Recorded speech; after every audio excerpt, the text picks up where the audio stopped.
You want to do the honors of the clap? Do I want to give you? Do I want to give you? You want to do the clap? Okay, I'm going to give you the clap under the table. All right, we got the clap. Double clap. All right. That's what you get in Norway. Double clap. So I guess I could say welcome to the, what do we call it? The famous, the notorious, the extravagant Mark Christie. Oh, I thought we were talking about the name of the video first.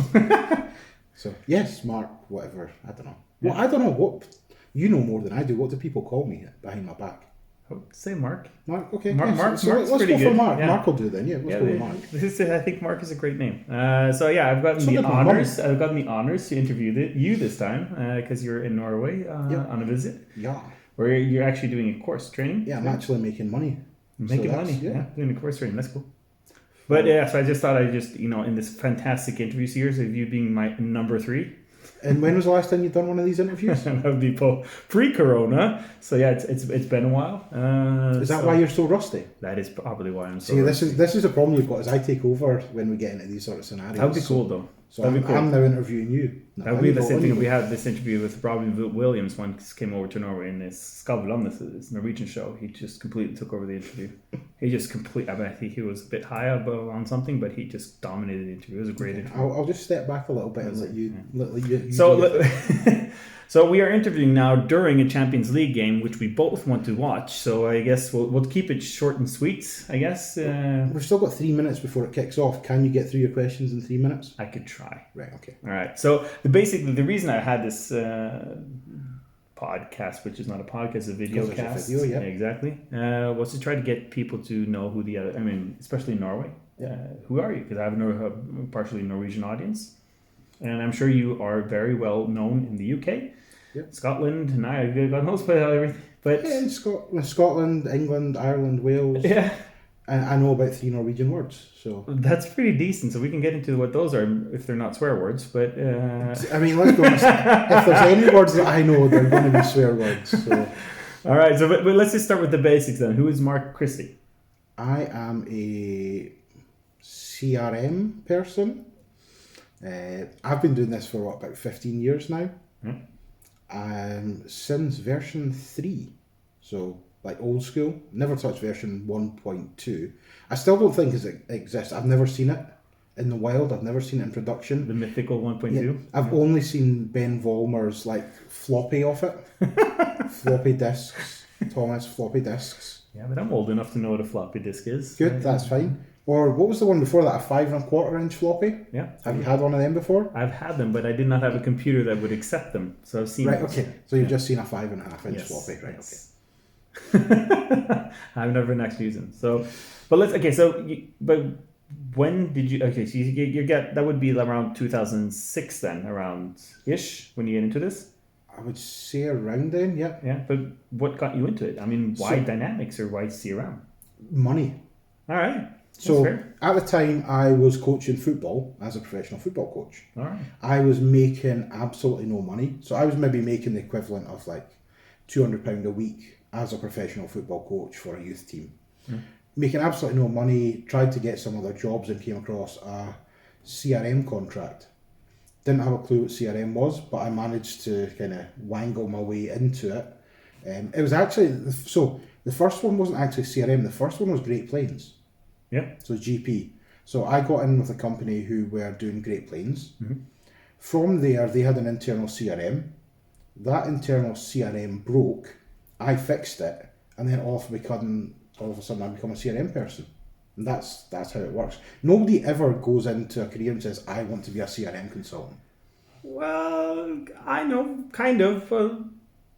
I guess. Really? I kind of ended up there because I said I wanted to sell CRM systems or work with CRM systems. That was a part of this Microsoft University. So when you were 8-year-old, when your goal was you're right. You're right. Mm-hmm. You're not. You don't. I get your point. Yeah. I definitely did not say anything mentioned about being a CRM consultant. You just wanted to be able to save footballs, and you didn't manage that either.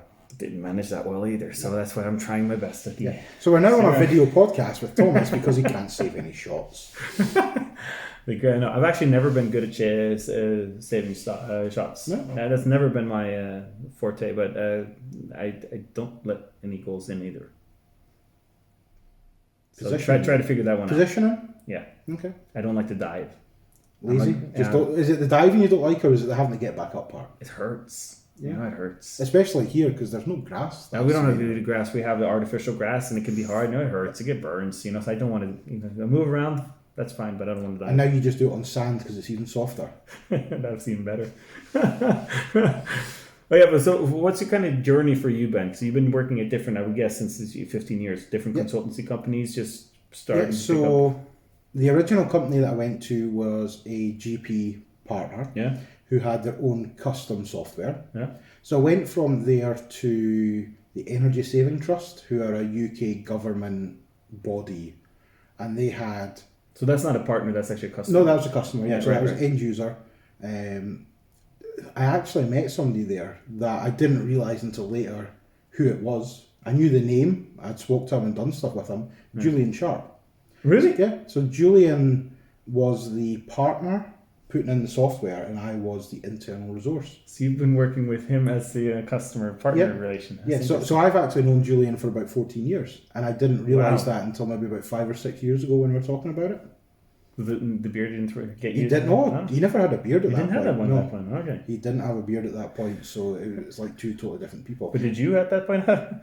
Because you've been known for having a bigger beard. The universal symbol for a beard or putting balls in your mouth. Either or.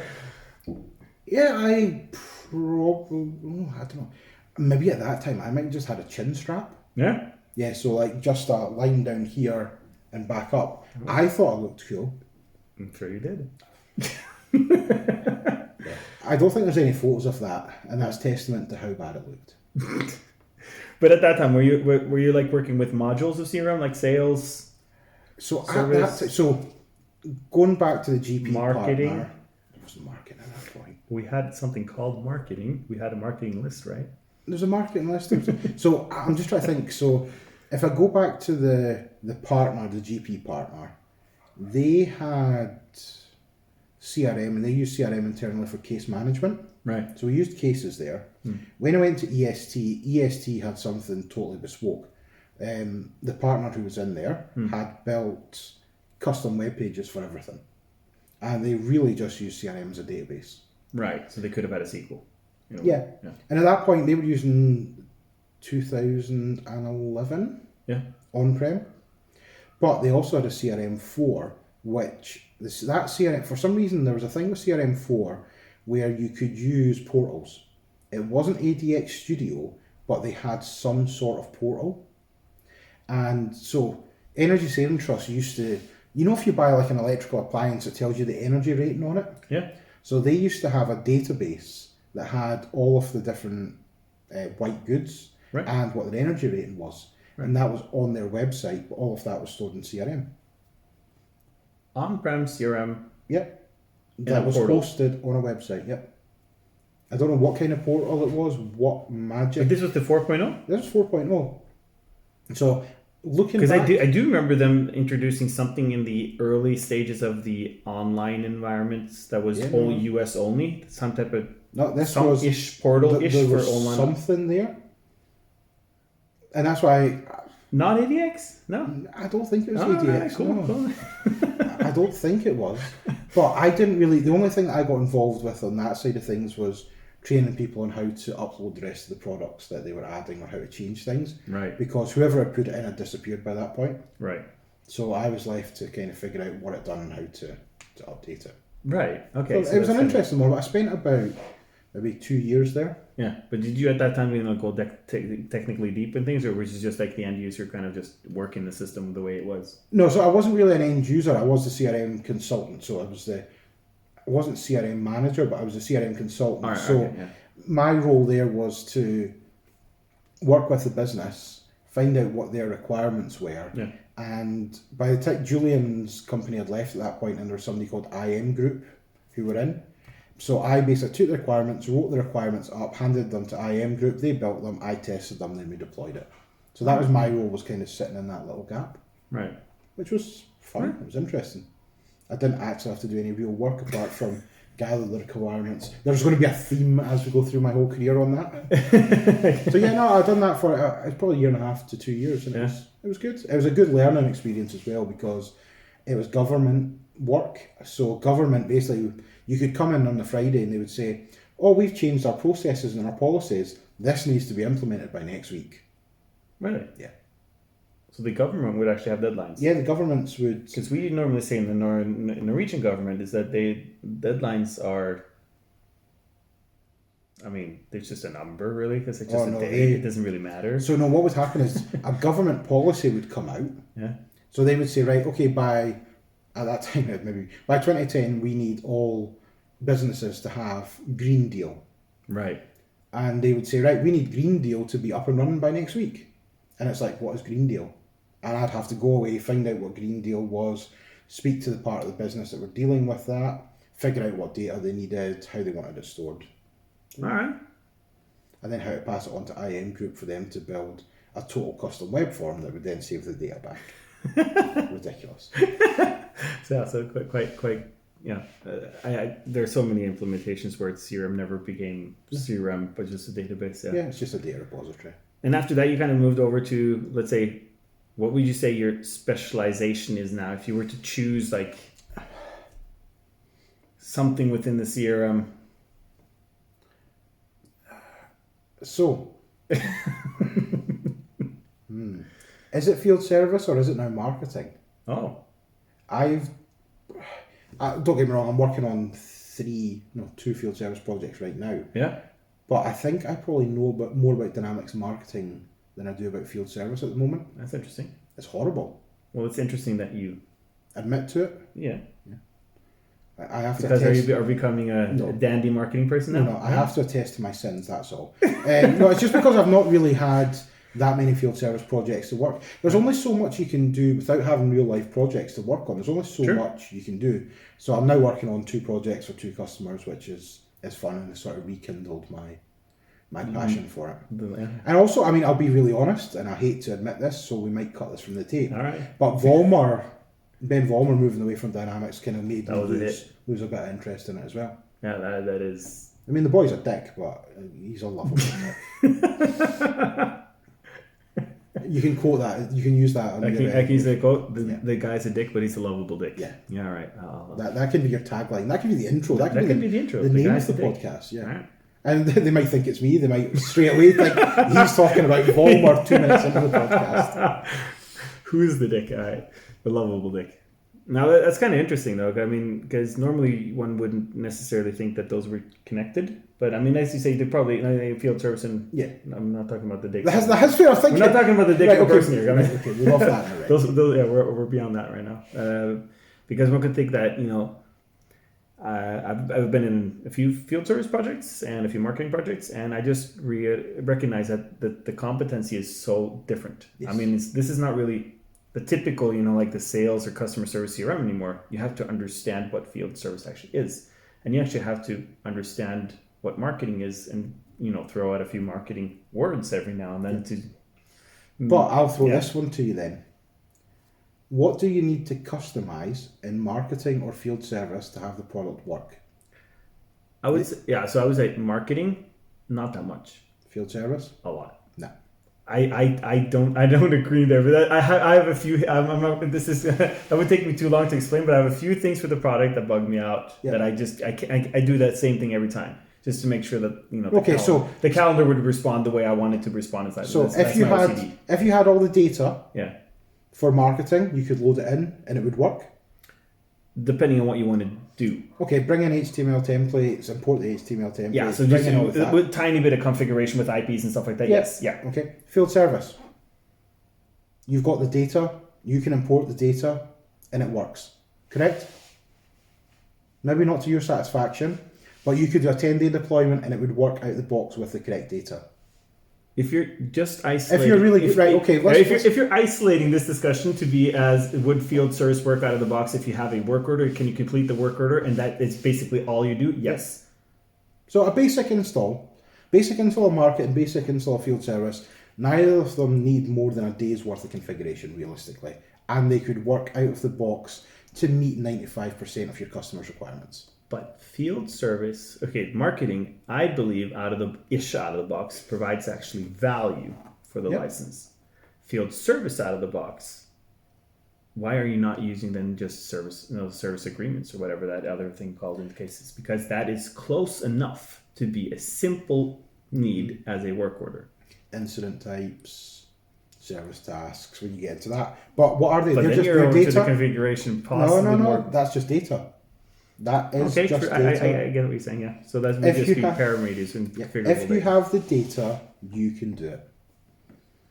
I honestly think I could do a field service deployment for up to 100 users without any config.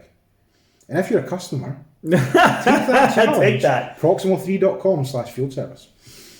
So we're not even going. We're not going into discussion about the potential lacks of the app. Then. What?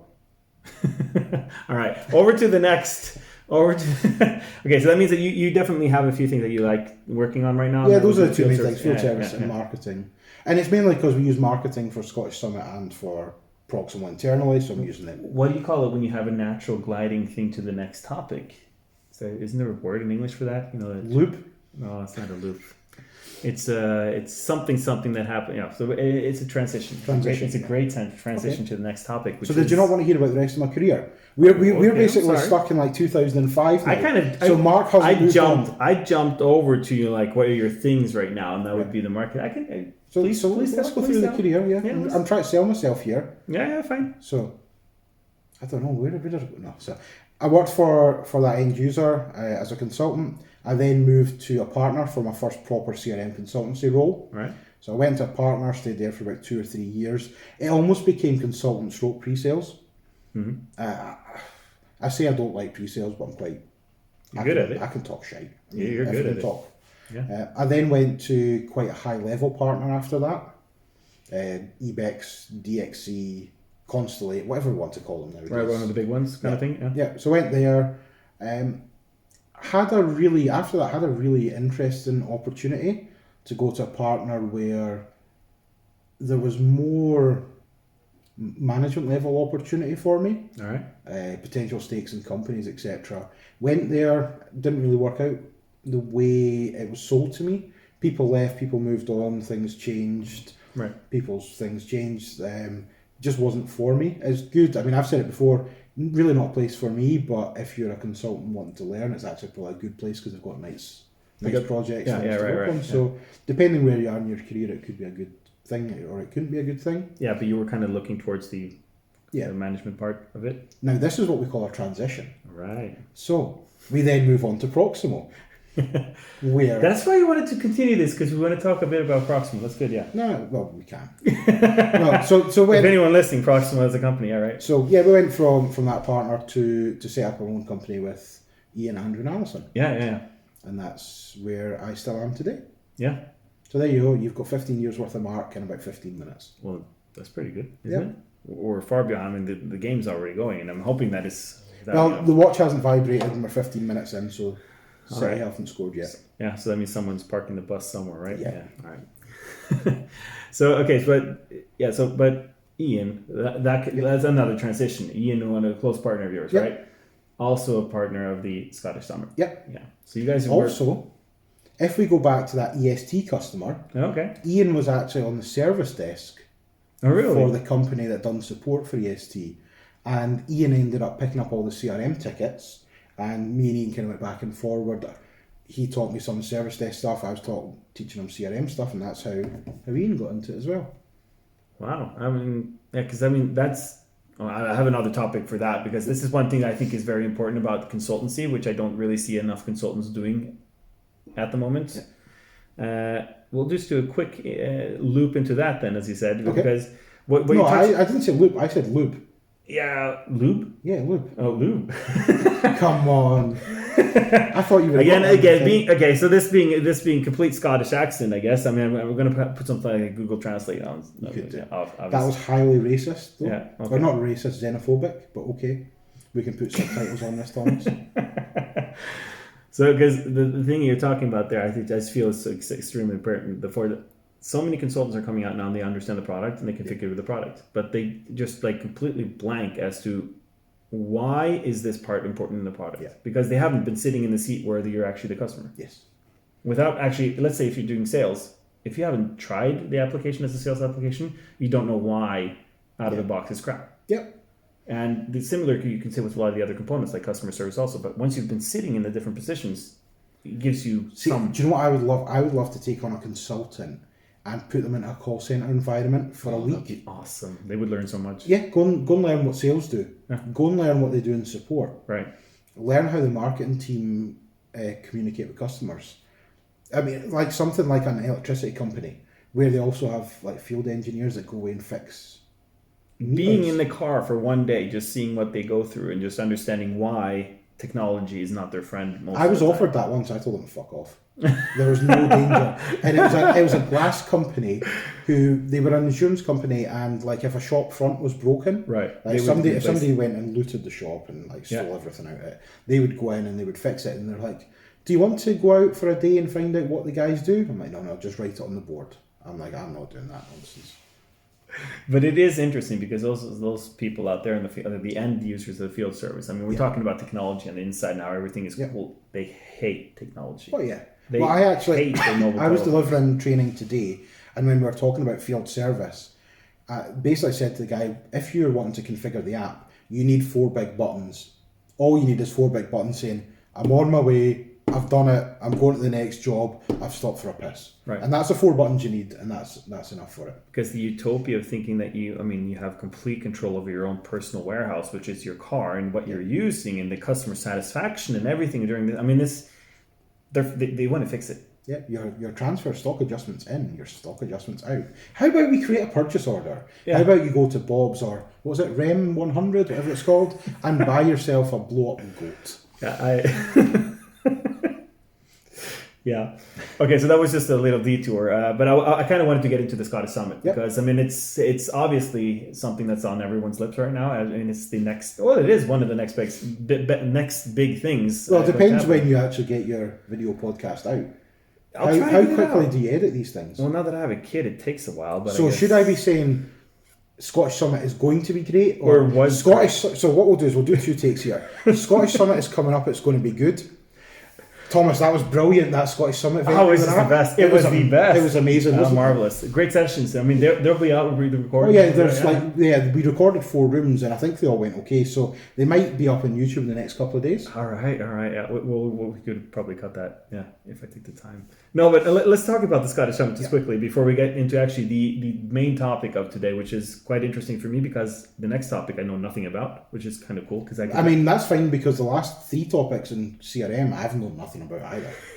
Well, then you can school me a bit more then. Anyway, so the Scottish Summit, is it bigger now than ever? I think so. Yeah. In terms of number of people or numbers of sessions, I would say so. Yeah. In terms of global reach, probably. Yeah. Microsoft awareness, yes. I would say it probably is bigger. We've not got as many sessions as we did when it was online, but we're getting people through a door. That's the main thing. Right, because I mean, I guess we can all agree that the whole online thing we're pretty fed up of. Oh, it is. But, so the online thing was horrible, but Scottish Summit online was just that little bit different, wasn't it? Yeah, it was something about it that had, a little... There's just, and it's a testament to what kind of all the volunteers and myself and Ian do. We just get people riled up to these things. I mean, if you were a good host, you'd actually be wearing your jacket right now that I brought. And these are the sort of reasons that everyone loves the event because... I even told you I was going to use... Now, go and grab the jacket. I'm going to grab the jacket. I'll be back. The jacket, absolutely... behind the scenes here. I'm just getting that ready. The fact that I haven't been conducting this interview in this jacket is... Yeah, bad juju. Yeah. The reason that he actually hasn't been wearing the jacket is because the session that he done at Scottish Summit, if this comes out after, was horrible. Oh, yeah. He has been banned from Scottish Summit and will never be allowed back. I'll probably be stripped from this jacket myself. So as you can see, everything here, we have... Oh! It's probably going to be a terrible sound. We just got to put this back. So we have, what do we call this? Tartan. Yeah. Tartan hoodie. Tartan hood, tartan cuffs. All right. It's quite... It looks like what we call in Norway grilldress, which is kind of like... Fucking horrible. Outside the caravan when you start, you're doing if you have like a caravan park, you have like, the guys in the wife beaters, flipping the hot dogs and stuff like that, and they'll be using this when it gets cold, zipping it up. Okay. I'm going to take offence to that slightly. Yeah, you should. Okay. Yeah, but It's what we would call garish. It is. I think that could be the same thing. So it's so horrible, it's fashionable. It is the ugliest thing you've seen, but it is also the best thing. Yeah, but that's a grill dress, what we think grilldress. Okay. Yeah, it should be. It's horrible but trendy in a way, and charming. We will make it. I mean, listen, if I can get 100 people wearing a horrible pink zip-up hoodie, I don't care how Scottish Summit went. I have won at life. I mean, but it is quite interesting the fact that it started. Did it only start out with you and Ian? Yeah. 2 people. Yeah. 2 people with a big dream. It wasn't even a big dream. It was a big fuck you to somebody more than anything. We were told that nobody would come to an event in Scotland, so we said, "Fuck you, we'll get people." Yeah. We were told to book a room for 20 people because that's all you'll ever get. First event we had over 300. Jeez, that's a lot. Yeah. So we like saying "fuck you" to people, and we then just kept doing it. Well, maybe that's the attitude that sort of is gathering a lot of other people because we just like the fact that it is. It's got that vibe. Yeah. It's like, you'll not do that. Oh, you'll never do 300 again. Yeah, we will. We've done over 1,000. You'll never do more than 5 sessions in a day. We had I think we had 90 sessions in 2020. The numbers are crazy. The numbers are stupid. Because this is not really a commercialized thing at all. This is it's all community. It's all free. We don't charge anything for the event, which is amazing. Yeah, that's great. Because if you compare the content that you can get here from being there for those days, it's like compared to other sessions that you would have to pay for. It's like, but the thing is, you understand at the same time the amount of work that you're putting down into this. You understand that other people are kind of requesting some payments in order to actually have staff because you're doing a lot of work. So I'm saying, and not you. I'm saying you all in this sort of. So I think though this kind of stems back to the football coaching side of things. Right. What is it as a football coach you need to do? You need to get the team bought into how you play. Right. So if you've got a group of volunteers that are bought into how you want to do an event, they will run through a wall for you. That is pretty much how many football clubs are run. There's one guy paid, and that's the coach. And other than that, you have pretty much 11 volunteers on the soccer pitch, training every single day and getting no money for it. Pretty much. And that's really I've been doing that my whole life. Yeah, but I wouldn't pay you to do it either. I've seen the videos. And the football ones. Yes, I would have been benching every day of my life, and I guess so. Yeah. But no, that's it. It's getting people enthused about an event. Right. And there's just something different. It's a community event, but it's not one of these dry community events where let's all meet up, let's learn loads of technical information. Fuck no. Let's just all up here, let's meet everyone, let's have a laugh, let's learn something, and let's just enjoy being together. That sounds so cliche, doesn't it? It does sound cliche, and it is kind of a thing where you wonder, is it really that simple to just have that attitude? I think it's like that's what it works. It works for your profile. Yeah, because if it works, it works. If it doesn't, well, okay. I just think it's amazing because there are many others. I'm also part of events when it's like getting that type of marketing exposure. It is tough. There's so much hard work behind it. I know you say that it's it's just a little bit of this and a little bit of that, but there are certain things you do that sort of like one branches out to many, branches out to more, and branches out to more. So it's like you are very specific in the way that you want to do things. Yeah. It's specific. I just have a laugh. That's what I'm saying. You're a dandy marketeer, right? So this year, I've only replied to people in Danhausen gifs. So Danhausen is like a subculture wrestler. Yeah, right. That's so right. So So love that Danhausen, and please don't fucking swear. So that's basically, I will only reply to people in gifs. And now people that I don't know are sending me Danhausen gifs. It's like, what was going on here? This is brilliant. Yeah. That's just the sort of stupid things. I'm doing that because it pleases me and I find it funny. And people are now sending me stuff. Somebody sent me, an MVP in the community sent me a message the other day saying, "Hi, Mr. Danhausen, how are you doing?" Yeah. Like, people think that it was me dressing up in makeup at one point. Well, we didn't really know what you were doing. Yeah. I just remember seeing lots of these things. It's like, but you can probably just add your own, create your own GIF that you can do in Teams, right? Yep. You just have a GIF into someone else and you can just write your own text. But then it's like, they were so specific. It's like, did he have them made? And did you see the video? I think I saw the video. The video was good, wasn't it?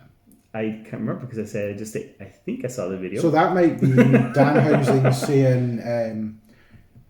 Oh wait, that wasn't he? Yeah, he was walking around. That I remember because that was more than a GIF, right? Yeah. Yeah. So that was a video of him walking around saying, "Mark will be your favorite MVP, or you will be cursed." And Microsoft, please send me free computers. So.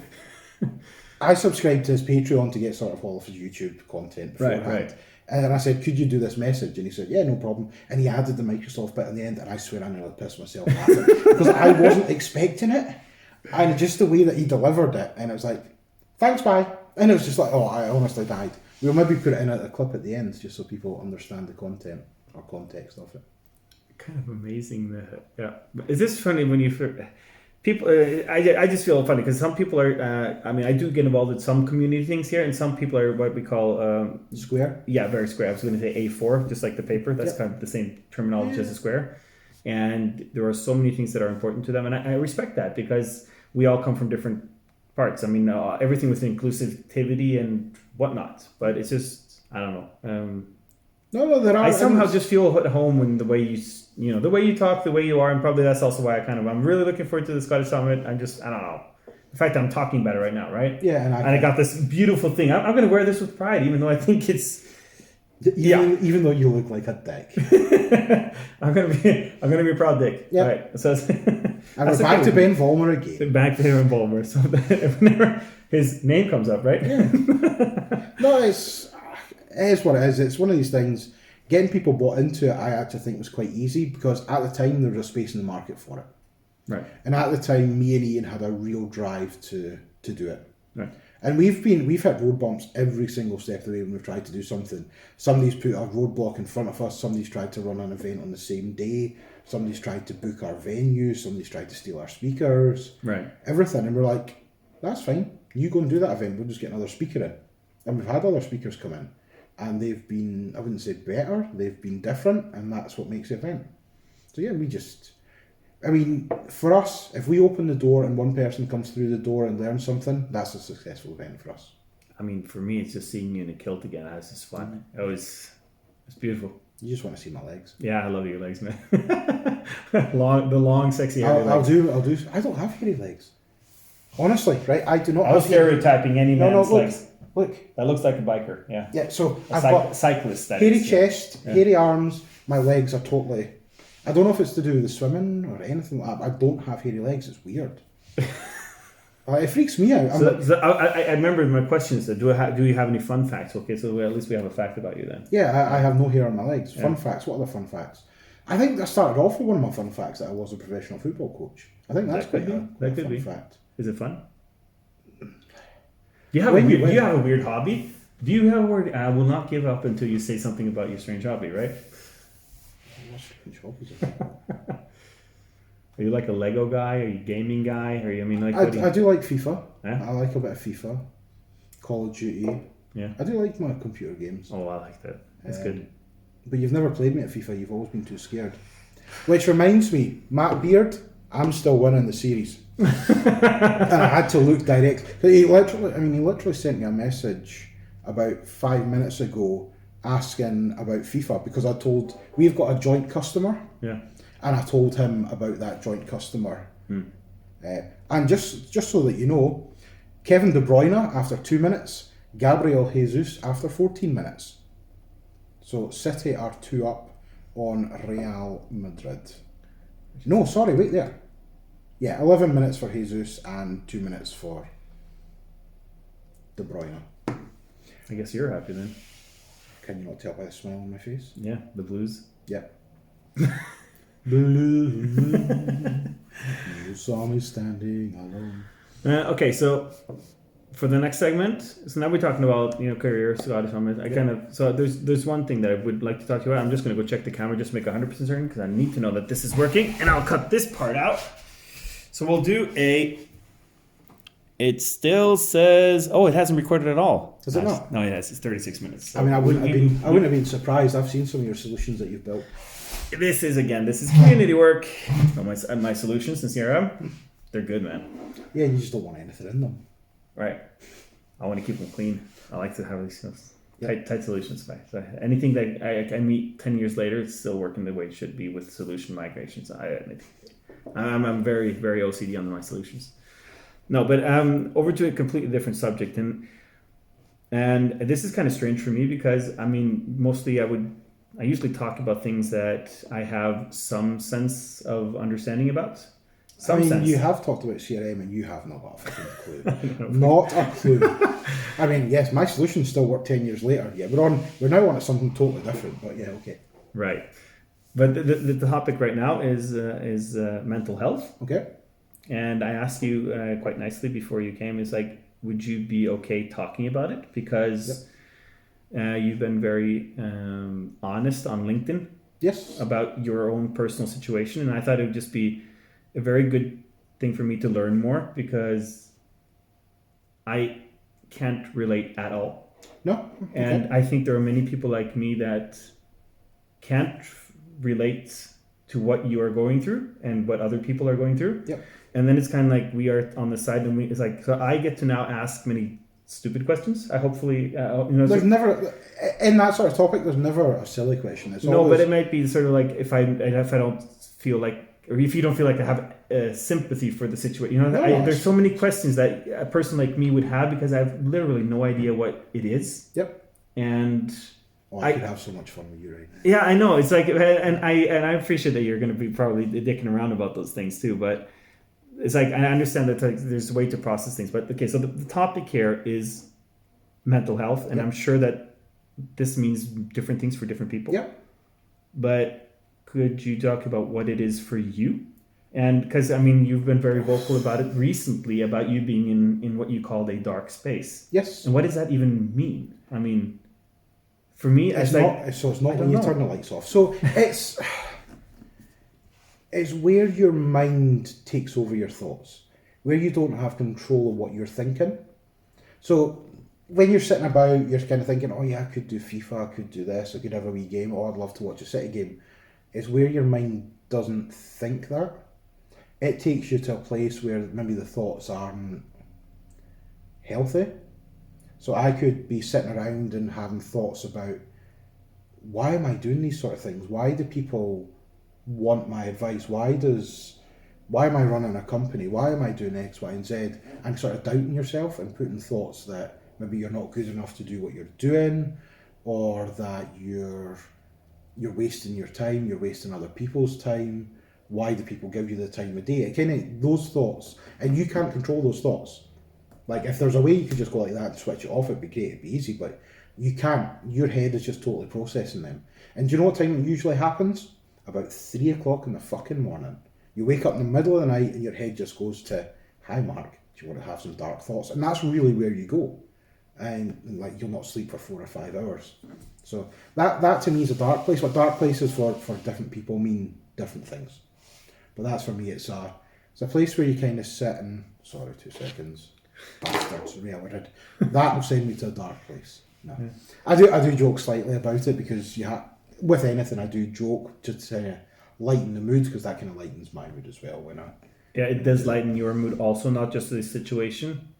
At times. It depends how dark you are. I mean, I did have some very dark thoughts. Yeah. I mean, I've mentioned it before. I think I've done a blog maybe about 3 or 4 years ago when I first had some sort of really, really dark thoughts, and at that point was suicidal. That's the first time I actually learned anything about mental health at all. Yeah. So do you want to know one of the weirdest things is, I'm actually a registered mental health first aider. So I've been on a course to spot signs of people that need mental health assistance. Right.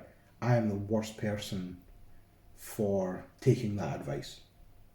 But I don't think it's me that's not taking the advice. I can't help what I'm feeling or what I'm thinking.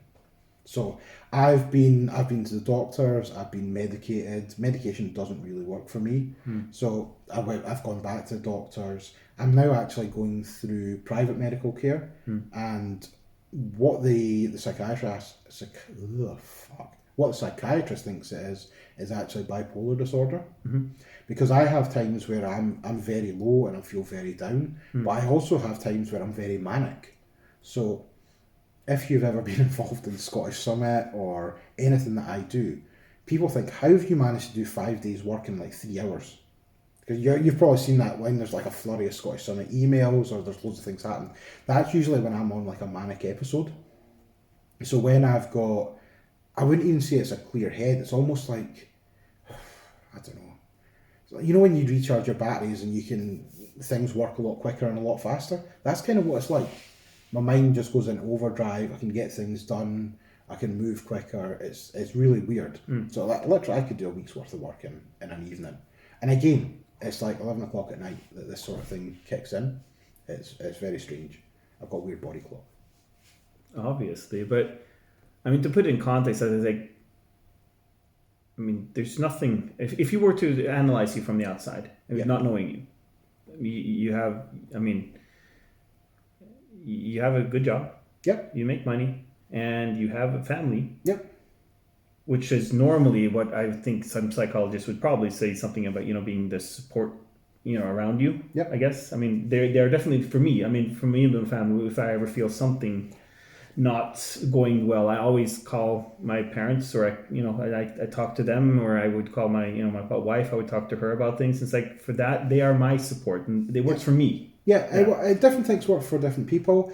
I speak to my sister quite a bit about it, but one of the things that I've been really bad for is not speaking to people. Right. So when you're in a dark area and you're having quite bad thoughts, some of those thoughts are that you are a burden to people. So by sharing my problems with other people, I'm burdening them with my problems. And I know sometimes that sounds like, listening to that back, it sounds slightly irrational. Yeah. But that's, fuck you. But to me, it does. I get to be the weird guy here, right? Yeah. So you at that time, that's what you're used to. That's what you're known. I feel that if I was to speak to people and kind of tell them what my problems are, right, I would be sharing my problems. That would become their problems, and they might end up in the dark place that I'm at. But that's just what my head makes me think. That if I say, so Thomas, here's how I feel at the moment. I'm feeling like shit. I don't want to do this. I can't be fucked. I would then think, everyone's like, problem shared is a problem halved and all that. For me, that problem that I've just told you about, that problem is now doubled, because I think you might end up feeling like I do, because you now know what I've got. But let's say if you knew that I was a person that didn't take it that way. I mean, how could I get? Because here's the next thing. We're gonna jump forwards and backwards in the discussion, because one thing I was like, yeah, you and I don't listen to this. I mean, she is the other person that I'm having some issue talks with. That person can talk. They know who they are. But the point is that they can point out that there are mental issues. Yeah. And they can say that, so you need to take it seriously, and that's fine. But me, as also in a leadership role, no one has ever told me what to do. Yeah. And it's like... So that's what that mental health first aid course does. But does it tell you what to do, or just to acknowledge that there is a problem? No, it actually tells you what to do. So it says, if you see these certain signs, here's the way that you should maybe approach people. Here's the flags that you should look for, and here's what you should do. So it actually does, and that's a UK National Health Service course. But it does say, if you find somebody that you're working with is maybe having issues, whether it be at home, work, anything like that, here's how to approach them, here's the certain questions to ask. And there's also even things like trigger words. If they use any of these words, contact their GP, or if you can't get hold of their GP, go to the mental health unit. If you can't do that, phone their family. And there's actually steps and processes. Because because then I kind of wonder, is that a UK thing? Because let's say I would have an employee in Norway having an issue. I can recognize that. I can't contact their GP. I don't know who that would be. No. I mean, they wouldn't be talking about that person either. I mean, how would I even know who their GP would be? Would that not be in their employee record? I don't think we can have that in our employee records. I'm not 100% certain about this, but I do not think that I've certainly never given up my GP in any employee records. Sometimes you will, depends on the employer in the UK. Okay, because in Norway, I have none of my employers have ever asked that information. I'm not sure we would be giving that. No. We have the sort of like the closest person as like if something were to happen, but that's like, you put your wife or your father, or your mother, stuff like that. Yeah, so that might be, well, in your instance, that might be the first person. Well, no, I would never put my GP in. No, so like and it probably wouldn't be that person, because that person might be the cause of the issue. It could be. Yeah. The other option is the main option that they give you is call 999. So that's the UK like ambulance service. Okay. Because at the end of the day, yes, you can be a mental health first aider, but that person is not your responsibility. When you get them into the care that they need, which could be the ambulance service or the police service, then it's up to them to get them the care that they need. Because I think, if anyone in Norway is listening, and I'm very unschooled on this thing, but I don't think we are as mature in Norway regarding that subject that you are in the UK. I don't think we're very mature on it either, though. That could be, but I still think you're ahead. Okay. Because the things that you're talking about, I know that we have hotlines you can call. Yeah. But that's not necessarily being put into a system, as far as I know. Like a public system, like you're in a process of something. Because it's like, I still think it's the same as if you had a drinking problem. Yep. I would get you to an AA meeting. If I had a broken leg, you take me to the hospital. Yeah. But then it's like, no one would care if you meet for the next AA meeting. That would still be my problem, trying to make sure that you're still going to follow up in these AA meetings, because that's pretty much driven outside of whatever system. True. Yeah. No, I mean, think of it maybe treating the same way as you treat somebody with a broken leg. First aid is first aid. If they've got a broken leg, where do you take them? But the people that have a broken leg want it fixed. Yep. You keep telling me that you don't actually want to burden other people, and to be during your last thing. I mean, I was quite honest with you. It's like, is there anything I can do? Yeah, no, and a few times you just no, I'll be fine. I'll get there. Yeah, is my usual answer. Anyone in that case, I say, when people say, "Oh, I'll be fine," that should. I mean, I haven't taken that course. That sounds to me like a warning signal. Yeah, it would be. Yeah, that probably would be a warning signal. You just didn't pick up on it. I did. I was just thinking, like, what the hell can I do? No, but sometimes there isn't, and sometimes you actually just need to get yourself out of it. But there are times where if you've got mental health problems, you will get to a point where you hit your lowest of the low, and at that point, as morbid as it sounds, it's either sink or swim. You either reach out for help or you're gone. But that's the thing. It's like, a big part of me hopes that there are so many people that sort of do the swim part instead. And it's like, the good thing is recognizing what is the worst part that I've been to, and that's my low. But then again, we hear about a lot more now than before issues with that type of there's a lot situation. There's a lot as well that you don't hear about. So in the UK, newspapers and TV shows, or like news shows on TV, are not allowed to report on the cause of death if it's a suicide. Right. I think it's the same thing here, because there was an accident at the railway, right? Yep. Those are typical things that you don't say it's a suicide, but there was an accident, somebody was found dead, etc. Those are usually suicides, and the reason that they don't do that is because they don't want to glorify suicide. But by not that I'm saying it's glorifying it, but by not talking about how much of an issue it actually is. Right, you're not actually putting it... Correct, yeah. You're not actually putting it out there. So it's kind of what is the best way to approach that? And it's not necessarily given that the one is better than the other, but... So in schools, they teach you about first aid. Right. So they teach you, here's how to put a plaster on, here's how to wrap up somebody's arm with a Band-Aid. They don't talk about mental health first aid. No. Why not? And that's a good question, because you hear a lot about, at least nowadays, I mean, I'm sure there was equally amount of that when you were growing up. Social media, children, yes. Yeah, where you're being bullied, stuff like that, and those things leave scars. Yes, for 100%. Yeah. And it's probably really bad especially around COVID times, because people were isolated in houses and their only interactions were online, and there's arseholes online, there's trolls online. Of course, it's terrible. I mean, that whole thing there was like, because the reason I say I can't relate is because I never feel that down, because whenever I feel down somehow, I have things, it's like if I just succeed at something, I feel happy again. So that's like, I've been doing... Yeah, no, I've been doing soccer my whole life, and it's like, if I've been down for, let's say I lost an employee, I lost a customer, I feel like our company would be going in the wrong direction somehow. If I then go out and I practice and I win all my games, I just feel happy again. I got that's enough for me. It's the just to get endorphins energy. and getting you up. But so here's the thing: when I feel down, I'd feel in a position where I don't want to go out and do something that I enjoyed. So I wouldn't like to go out and play football. So you don't even get that chance to get those endorphins. No. So when I was mentioning about my manic sessions where I could do all that work in one day, I could have the next 6 days where I don't really want to get out of bed and don't do anything. People are like, oh, you need to get out of bed. The only reason I get out of bed is because I have to, because I'd get a sore back if I lay in it for too long. That's pretty much it. You get to the point where things that I enjoy, like my football, my wrestling, anything like that, doesn't give me, when I'm down, it doesn't give me joy. I'll put it on in the background just for noise so that I'm not listening to my own head. But what would you then say to, let's say, the complete ignorance of people saying, well, can't you just snap out of it? Oh, I would probably slap them in the jaw. Yeah? Because... But do you understand that statement as a... Not really, because... For someone who doesn't understand the thing, it's like, well, can't you just do one thing to make it feel better? You can't. You're physically, your mind isn't willing, and if your mind's not willing, your body's not going to do it. So I'll put that back to the breaking of your leg. Why don't you just snap your leg back together? I'll give it a try, but it hurts like hell. But you see what I mean by that, though? Yeah.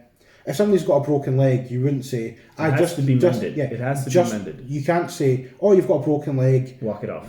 Get up, go for a walk, and it'll be better. Yeah. No, it actually has to go through a process of being mended in order to get better, and then you have to do the due diligence, really, or what do you call it? To get it. And that's the working... mental health and physical health and first aid. If you compare the two, people don't like to compare the two, but if you do, it's first aid, it's somebody needing help, your mind is part of your body. But there's a big difference there to me, because I mean, anyone with pain that way seeks help, where you don't. You know what I'm saying? In your case, you were not seeking help. You were actually kind of just trying to have the whole world leave you the fuck alone so you could figure it out yourself. Yeah.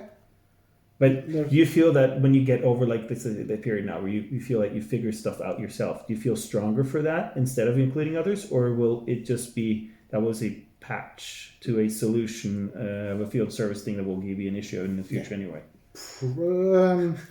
I know that there'll probably be problem down the line and I'll go into the same place. And that's why I've kind of reached out and gone private. So in the UK at the moment, there's an 18-month waiting list for any mental health services. Right. So I've gone private, been referred to a psychiatrist, spoke to a psychiatrist, and hopefully, I mean, you don't want to be diagnosed with something like bipolar or diseases. Diseases? It's not disease, it's something. Is it a disease? Well, it's called bipolar disorder, so yeah. Call it a disorder. Yeah, right. It's a disorder. Yeah. However, once all that is sorted, I can then get the correct medication that should not allow me to get into those states again. So with bipolar, they have two different things, two different medications. I don't know exactly how they work at the moment, but there's one that you take when you're sort of manic, and that will sort of bring you down. There's one that tries to stabilise your mood. Right. And that sort of, so you shouldn't ever drop, and when you do get the highs, it kind of brings you back down to kind of like an ADHD person going on Rohypnol, which actually calms them. Rohypnol, isn't it? I don't know. No, not Rohypnol. That would be Thomas. Wrong. Right, so what do you call it? That was the translation. Cut at that point. No, but you understand when they go on the drugs. Ritalin, yeah. Sorry, it went from Rohypnol to Ritalin. Yeah. No, I'll be the wrong way. Yeah. No, but the point is that if I were to take it. Given that I don't have ADHD, sometimes I never actually had that diagnosis. That there were questions when I was young, but the point is that So that can help to calm a person. Have you been checked for that since you've become older? No, but I had issues when I was younger. Yeah. Being able to control my aggression. Yeah. And when I got excited, I would be overly excited about anything, and I had a huge amount of energy. So I was a problematic kid, but something changed at some point in my life, and I somehow went out in like a third person view, saw myself what I was doing towards my parents, and in that situation something just snapped, and after that I was able to sort of understand when I was being weird. Yeah. So I mean, I think I've maybe got to that point, and that's why I've pushed the healthcare so much. Yeah. I don't know. As I say, I don't know. The medication might work, it might not work. It might make me 10 times worse. but I think I just need to try it. I can't keep going up and down like I'm doing. It hurts me, it hurts people around me, so I need to just kind of get to the stage where it's under control so I can get some, I want to say normality, but I mean, I don't think me being normal. Okay, let's not, we just call it more of a balance. Yes, a balance. I mean, I've tried, so, I mean, the thing is with, even when you talk about balance, I was given like 3 different types of antidepressants. Right. And antidepressants make you feel nothing. You don't feel highs, you don't feel low. It's almost like you're sedated. Right. But I think that's probably because it's been the wrong medication for me, and that's why it's affected me that way. But yeah, you're just like a fucking dumb. Isn't that what the period you were saying something about you everyone can perceiving you as so mysterious? Well, no, so, right, I will give you actually, so the good example of that was Scottish Summit 2020. So I was on medication at that point. Okay, yeah. And everyone's like, oh, you must have been in such a high after that. I'm like, I felt fuck all. I was flat as a pancake. I had nothing high, I had nothing low. It was all just there. It was just, I felt nothing about it. And that's maybe, I mean, I do have a little bit of resentment for Scottish Summit at times. And that's maybe one of the things that I didn't have the perceived, like everyone else, like Scottish Summit is the most amazing event in the world. And I'm just like, I didn't feel that because I didn't feel anything at that time at all. Right. That's interesting. I mean, there's just so many, as you understand. I mean, I'm not just asking questions upon questions here, but imagine you had an iPad that had lots of questions on it. The iPad that doesn't have any battery. This would have been none of these questions would have been there either way, because it's interesting to see how much you open up, because I'm still sitting here as a sort of like a person that opens up so much and is so self-aware. Yeah. I have a hard time understanding why you as me as one of the most loudest out there annoying motherfuckers, why at times do I not talk about things? Yeah, it's pretty much where I think. Yeah, and as you said that you don't necessarily. Yes, you had your sister, but you don't have other people you partner up with in order to sort of know that. Let's say if you were to unload everything on me, knowing that even if I told you that, Mark, that's fine. I mean, my world is in great balance. I'm great. Yeah. It doesn't matter what you say to me. The only thing I will do is sort of feel sympathy for you. And you know what? I wish I could send you a box of licorice or whatever, it's like stuff like that. Is there any licorice here, actually? Yeah, but you know what I mean, right? Yeah, no, I know. Just to make you feel better, because I mean, that's in my world. In my world, I would say it's so simple. It doesn't really matter. That's kind of what. Yeah. So what I was going to say, you see, if you were to try and do something nice to me, like sending a box of something, I would say he feels guilty. I mean, it's not me that's saying that though. It's whatever's inside me. It's my thoughts at that time. You don't think I just do it to suck up so I can get the sweet tracksuit, right? Free merch, yeah. Huh? But no, that's kind of where my mind goes to. When somebody maybe does something nice for me, I'm like, do they have ulterior motives? Have I? And I get that some points, but you have so many people close to you that's kind of why I was wondering. Because let's say if you were more famous than you are now, you're not the super MVP of the Scottish Summit. Yeah. Let's just get real about that. If you were a super celebrity, you can't trust more than anything of probably only the few inner circle you have of people you maybe grew up with, because people are out for something. Yeah. But if you kind of look at reality, Mark, you are a guy working in IT. Yeah. And what am I going to do? Ask you for a free ticket to the Scottish Summit? You know what? What's my alternative motive? The Scottish Summit is free. Yes, I can get this tracksuit, but you know what I'm saying? What on earth? Why would I have an alternative motive? I know, but that's you thinking that I can control what my thoughts are. I understand that, yeah. So I don't control them. So if somebody says something nice, it's what are they after? Or is there something that they need from me? Or has somebody said something somewhere? And then become paranoid, like, why is everyone now reaching out to me? Are people talking behind my back? And that, again, it's not me. And I know they're not rational thoughts, but that's what comes into my mind. And 100% I know, so we're talking when I'm not down at the moment. Yeah. So I can tell you that these are 100% irrational thoughts. Right. But they're still thoughts that I will have. So the next time, if there is a next time, and I understand that you're dark, and I kind of like, dude, what's up? Call me or whatever. You're still going to think that I have an alternative motive. Some part of you will actually think that I have what's the reason why he's actually calling me? Yes. Even though you could be the nicest person in the world, you could tickle my bumhole, you could do anything you want, I will still think that there is something there, but it's not so. Think of it almost as you've got me, you've got this fucking bouncy, loud, jovial, joking Mark. Yeah. But you've then also got Dark Mark, who maybe that's maybe a good way. That could be your new name, yeah, the Dark Mark, yeah. Who kind of sits. Think of the devil and the angel on your shoulders. Yeah, maybe. yeah. When I'm dark, I have this person, and this is the person that I hear and I listen to, and that's the person that consumes my mind. So regardless what you tell me, this guy could be saying, "Hi, Thomas is all right," and this boy's like, "He's a fucking arsehole. He's," and those are not my thoughts, because my thoughts are the ones in here. But these are the two people that are trying to consume my thoughts. Right. I think that's it. But even though I would have had an alternative motive, you still don't believe in the sort of the sharing. The what you said, something is a half or something. You had to say. Yeah. A problem shared is a problem halved.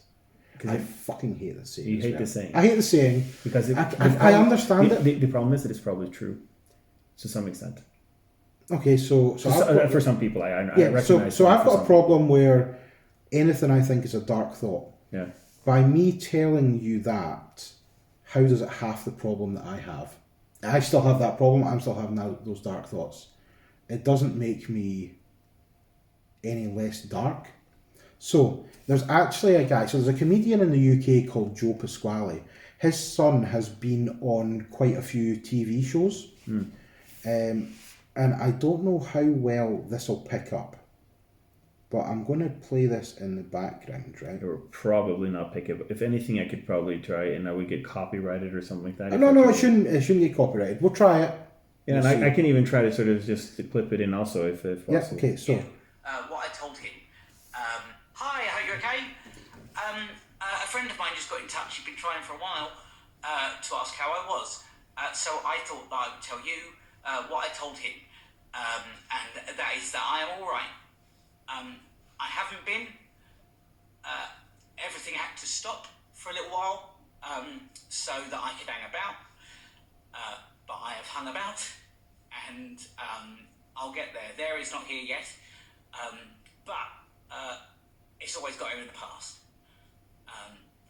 I hope you're all right. I mean, you're probably not, because everything's shit and it's freezing. But we'll get there together, cold and covered in shit. Hi, I hope you're okay. So he's I find him funny. He does things, but he's got borderline personality disorder. But so what I'm trying to say is, the feelings that I've got, other people have. Like what I've tried to describe is probably what he's described there. He's having a shit day. He's got through the day. He's taking some time out for himself because he didn't want to be there. And that's the sort of thing that he talks about quite often, and it kind of resonates a lot with me, just the way that he puts it over, because he kind of does it in a comedy way, and I'm not funny. But it shows that somebody's reached out to him. He's not wanted to say it, and then he's gone on a public forum and said how he's feeling. Does that sound familiar?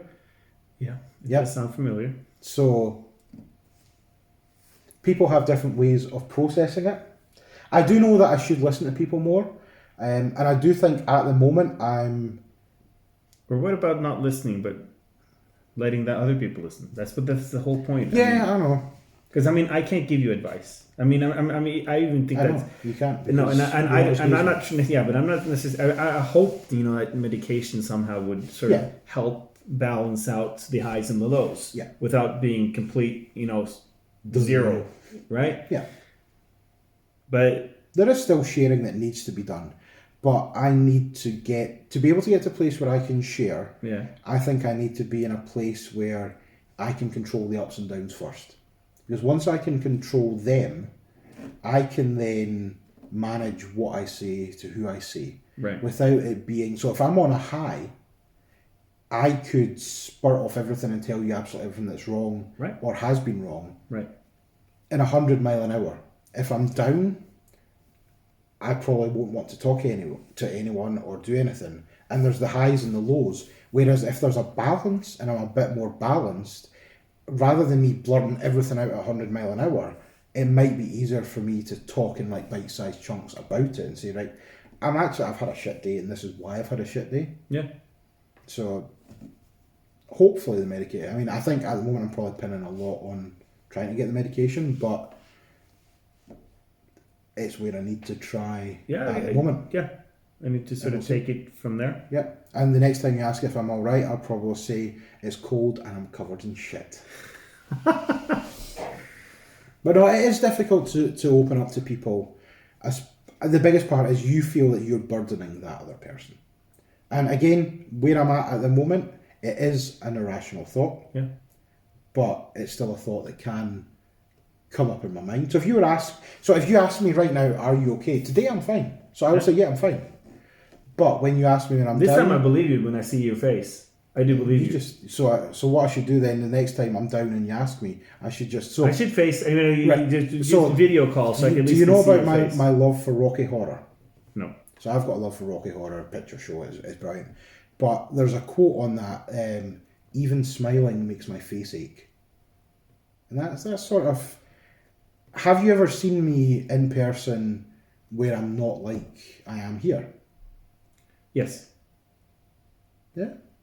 I've seen, but the thing is that I have, I'm odd that way. I look at people when they're not looking.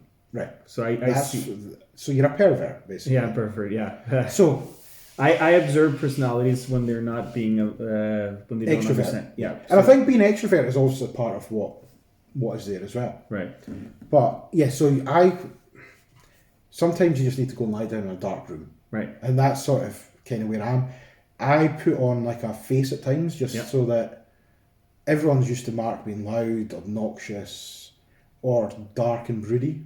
Yeah. I do get everyone thinks that I'm like this weird, scary monster. Skinny, yeah. No, scary, not scary. I thought you said you were weird, skinny monster. Like, okay, fine, whatever. This is not an intervention. But no, people do think I have that sort of dark exterior where I am. Yeah. And people are almost... I mean, I've had people who have said they were scared to approach me. Yeah, I think I kind of had that to begin with. So, and when you spoke to me for 2 minutes, you know that boy's just like anyone else. Yeah, but that's kind of what...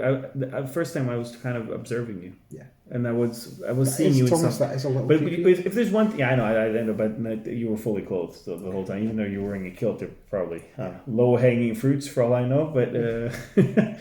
That's how you get haggis. All right, that's the haggis. You chop them off and No, it's just that I did actually see that quite early in the sort of MVP community, but that being an MVP in some context is being extremely eccentric or just having so much energy because you just need to have everyone else feel good. Yeah. And it was clear to see that when they were off stage, and so it's like they were just a load off their shoulders in a way because they've done their presentation went well. That's good, and it's like, that was just it just felt. I normally sleep for like a full day after it. Yeah, I get that, and that's not from physical exhaustion. That's from mental exhaustion. That's from having to. Have you like the phrase paint a face on? Paint on a smiley face. Yes, that is more tiring than anything. Yeah, and I've had conversations with other people who are slightly like me, whereas they don't fully engage with the community because... No, they don't fully engage with the community. They know where their limit is. They know sort of the cut-off point, or they know where the shut-off valve. Right. They know, I'll go and do this, I'll make this, I'll smile, I'll make everyone laugh. But it will hurt me. Yeah. And then you recuperate and get back to where you were. Right. But it's... Think of your mind as a battery. Anytime that you're having these conversations, you're smiling, because let's be honest, I mean, I might sound like a dick here. When I go to an event, everyone wants 2 minutes to speak to me. Yeah. And it's good, it's nice that everyone wants to, how are you doing, blah, blah, blah. But that is so tiring. It's the same conversations. And I don't sound like a dick, so if you're in that event, come and talk to me. It's fine. I will not slag you off on Thomas's video podcast. But it's the 2 minutes. Everyone wants that 2 minutes. Yeah. And 2 minutes throughout that whole day is tiring. It is. And that's the sort of thing. So if you think of your mind as a battery, every time you're having a conversation for 2 minutes, it's draining that battery. Yeah. And you get to a point where you're just like, done. Yeah. But it's weird because I've always been an extremely extrovert person. Yeah. And so your battery, with these 2 minute conversations, your battery might actually be recharging. sometimes it's because it's building you up like acceleration. So but your battery with those I conversations noticed a goes up. bit of a change after COVID. And this is like when I was saying that, it's like realize that I've been not locked up physically here in my apartment. I have a great big space. You're handcuffed to your chair and you're saying you're not locked up. I have a great big space. I've had my girlfriend throughout the whole time. And so we've had each other. I've not been alone. Yeah. But still, and I've had my family very close by. Yeah. And still, in the later times when I was doing some app in a days and stuff like that, where everything was virtual, or even I got back, after everything virtual, trying to get back into normal settings, I actually would be at the office for one day and I was mentally drained. Yeah. And I was thinking, like, if I have it like this, and I don't really, and I'm usually normally an energetic person, I was just imagining like how terrible it could be for other people that normally that would be a challenge going to work on a daily basis. So not even a daily basis. Think of that for 10 days in a row. Yeah. So that's my low period. Yeah. 10 days of that in a row. Yeah, because I'm not even saying that I was low at that. No. I was just not normal. I was actually just drained. Yeah, I was drained, and I was just thinking like. You didn't really want to engage in conversation with people? No, I was happy to have the next day at home. Yeah, you wanted time to yourself? Yeah. Nothing could really have brought you back up that day? Any competition would have gotten me up. I mean, I just love... So competition is maybe more the... That's my adrenaline rush, yeah. If you didn't have that, would there be anything really that stimulated to the point where you were back? There might have been. It might be. It's easy for some people. There could be. But when your mind won't let you do that. Now, something I did post was I could be in a room with 1,000 people and feel like I'm alone. Didn't you write that? Yeah, I think you read something. I'm sure I wrote that, but that's true. Yeah. So I could be surrounded by people who want to speak to me, but still feel like I'm alone and a loner in that room. It's hard for people to understand that. Yeah. People now this will probably go one of two ways for folk. Yeah. Folk will either understand exactly what I'm talking about because they've been there and they felt it, or they'll be like you and they'll not fully understand. And I will have not fully understand. Lots of other questions. So there's a two different ways of it. It can go either way. Yeah. People who have been there will. One, they'll probably spot the signs, but they'll understand like the dark places. And there's people who maybe just don't in life will get to those dark places, or maybe they have had individual days where they felt down and they felt depressed. Have you had a day where you felt really down? Well, the thing is that I can't compare my downs to anything that you tell me. No, but if you explain to me a day where you've been down and you felt nothing's gone right for you, everyone's against you, why am I doing this? Could I just sit in a dark room and nobody talk to me, please? Have you had a day like that? Absolutely, but right. The thing is, I feel sorry. I feel there's a big difference of feeling sorry for myself, than having when you describe dark thoughts. Yeah. I think of a lot things worse, and sort of all I really need is almost like to just cry. And in my case, I would say, dude, wake the fuck up. What song makes you cry? Huh? What song makes you cry? Oh, there are many songs. Give me one. I'm an emotional person. Do any Disney song. Fuck my life. We'll just leave that one for there. But no, that could be the thing. That could be your release, and that could be what stops you getting down. Not stops you getting down, but that is your salvation point. That is your sort of your break-even point where you have that release. I maybe just don't know what my release is. That's interesting. So the terminology where you're talking about the release of sort of like a pressure valve. Think of it as a pressure valve. Right. You have a cry. You listen to fucking Ariel singing My Little Pony or Ariel's mermaid, isn't she? She's not a pony. She is definitely a mermaid. Yeah. So My Little Mermaid. No, is it My Little Mermaid or Little Mermaid, whatever it's called? It's Little. That you crying to that could be your release. That could be the valve that opens up and lets all your demons away. I don't know what my valve is. Or I could say competing in anything, because that's why. That's always why I've had my sports, because in general in life, anything in life, I win more than I lose. So whenever I do something, percentage wise, I will win more than I lose, and therefore the second I get that high again, I'm okay. So I love the gym. I love swimming. Yeah. And I get that same sort of buzz off of that. Yeah. However, there are days where I know going to the gym Right. will be better for me and it'll be good for me.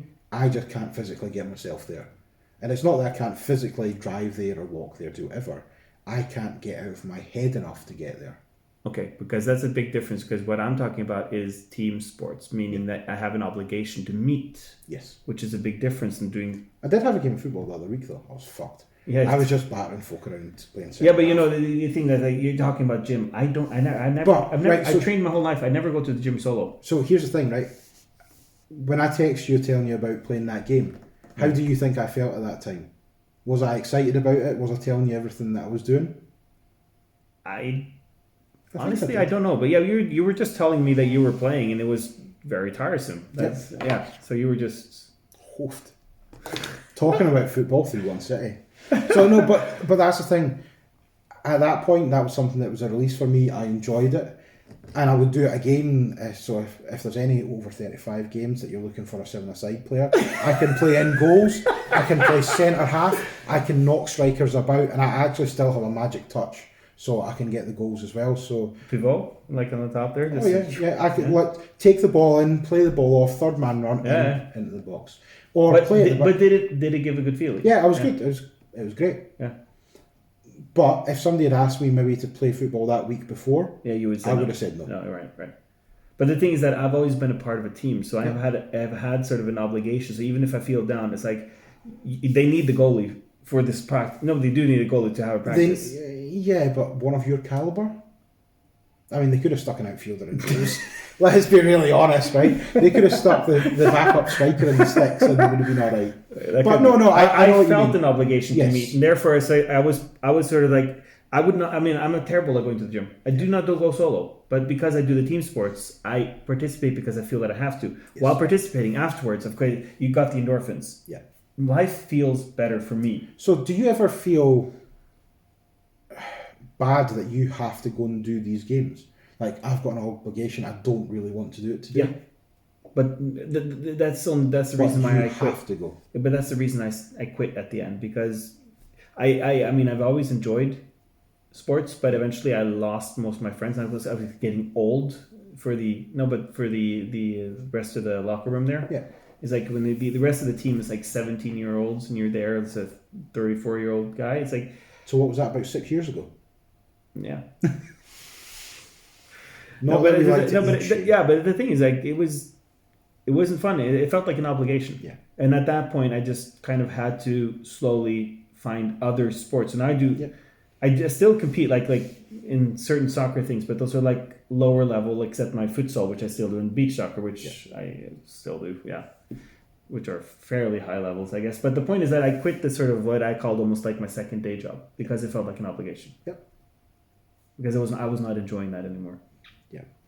So you had fuck. Manchester City 3, Real Madrid 2. But no, I kind of get that. Where I was kind of going with that is there's days where I've also done football coaching. I've played. I'll actually be honest. There was probably never a time where I thought I don't want to go and play or I don't want to go and coach. I don't think there was ever a time where I had that. Wow. So maybe I need to get back into coaching. Maybe you should. I'd be a bastard for coach nowadays. The arrogance that I've got, fucking Jesus. I mean... Yeah, but the point is that... Do you think that would sort of like... Let's say that the valve there of certain things. You get to scream a bit, right? Because sometimes it is good to scream. But I believe. That's why I'm in the back in the goal. Sometimes I have the urge. I need to let some energy out. I need to scream. I need to tackle something. I just need to do something, right? To just get some energy out because it feels... I mean, for me, it'd probably be shouting at a referee. Yeah, but fine, do that. Get the red card, get out. But I mean, if that's the perfect thing. But the fact that, I mean, what you were also doing at that time is like, I don't know. But then again, you say, could you be a coach and not feel that you're being seen? Could that be the same thing as 100 people in the room and you're not there? Yeah. Even though they're completely dependent on what you do as a coach, because I mean, their success is kind of your success, and your success is their success, kind of thing. Yes, but I would always straight away give them the success and say, of course, they're the players that done it. I'm just here to help.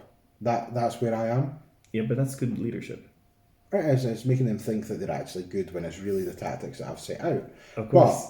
But I would actually still think that myself, though. Yeah. I probably wouldn't think that I've made them win a team. What I would think is, I've got a good team here. And it could be a team of 11 players that I've signed, and 11 players that I've coached, and 11 players that I've put out in the field. Right. I will still think those 11 players have won this rather than what I've built to do it. Right. But would you say, okay, so one of the important things that you're going to look for now, the next, let's say, few years, if it takes that long, I mean, it's like... It's a decent team to coach. Yeah, or finding that valve, right? Yes. Finding the valve. That's maybe a good way of looking at it. Yeah. Don't know how easy it is to find that. That probably is hard as hell. Because I would have hoped that over the last 5, 6 years, 7 years maybe, a valve would have appeared. Different things that have been tried. Or maybe you didn't see it.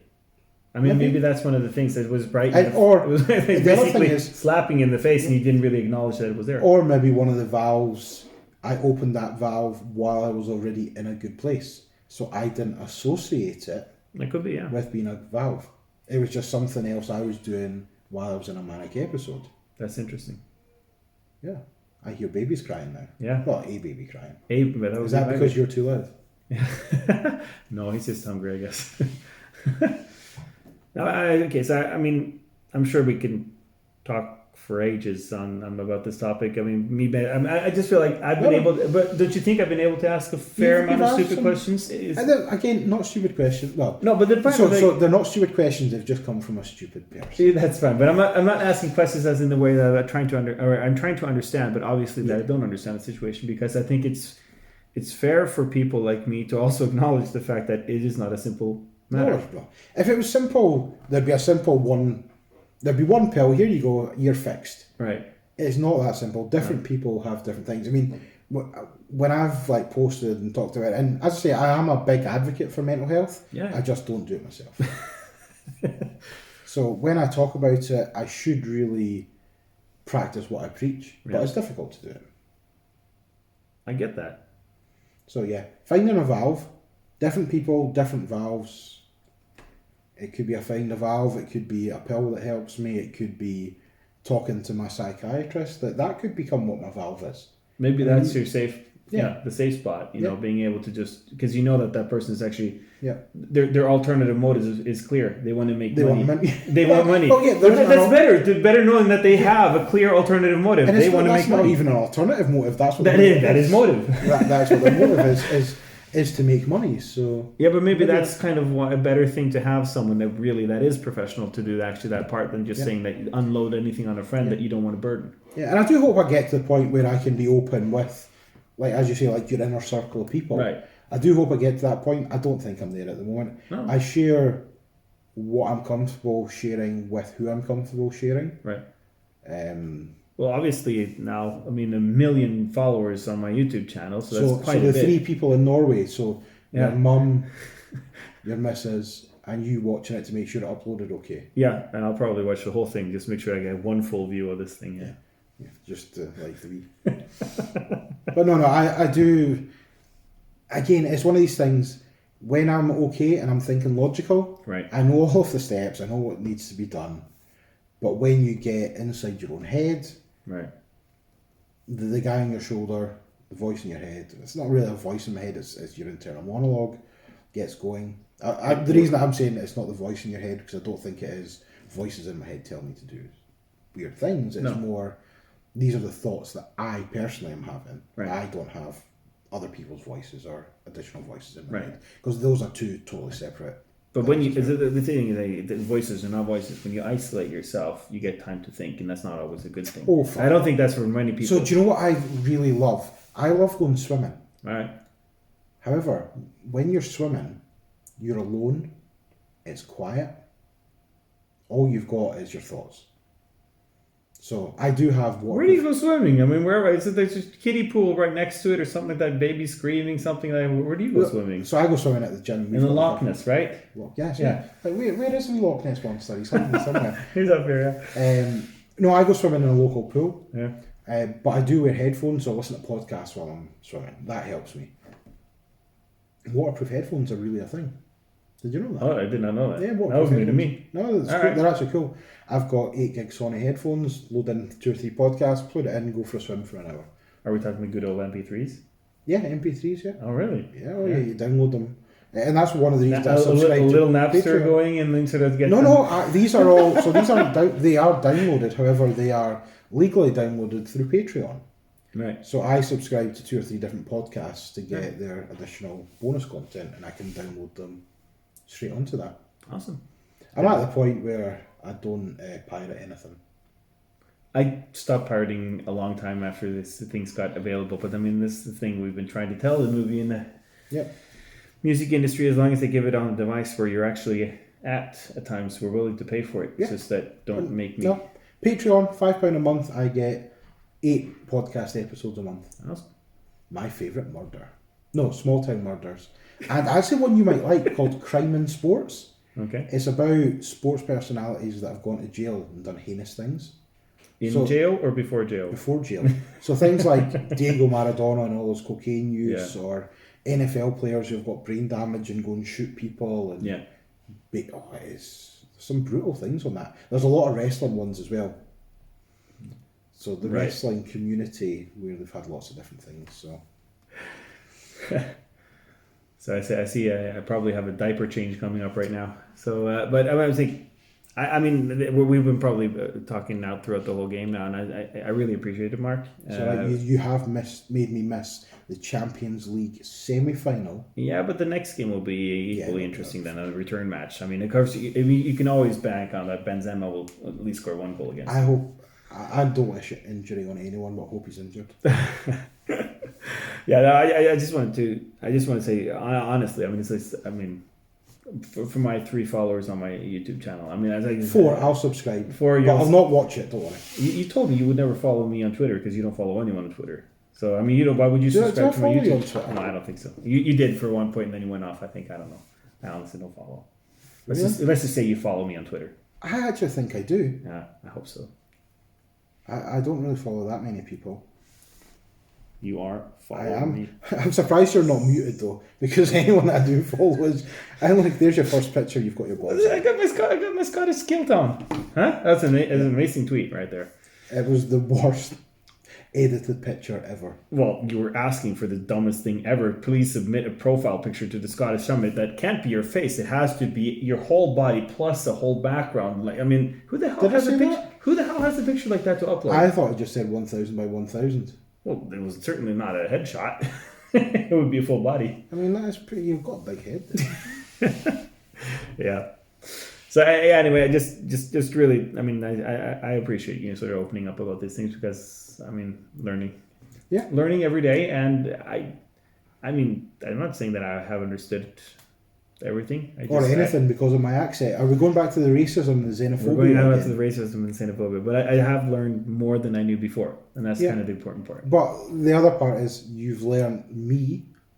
You've maybe not learned about everyone's feelings on it because different people feel it differently. Yeah. So you've learned maybe what I feel at certain times. Yeah. Some people could be on the same medication or be on the same path or route as I am, but feel totally different, have different thoughts. Right. So it's not the same as a leg break. Well, the point is that you've given at least some nurses, assistants kind of thing, the option to understand what is going on and the fact that you want to do something about it. Yeah. That's kind of what I would be the other, far beyond. I would not be the main doctor because I don't have that knowledge. I mean, you're not. But I could provide with the scissors when they ask me for the scissors or whatever bandage I could give, so they can do the job. That right. Work, yeah. Yeah. And on that note, we're going to wrap up because Thomas is unhappy to change. Thanks, man. Cheers.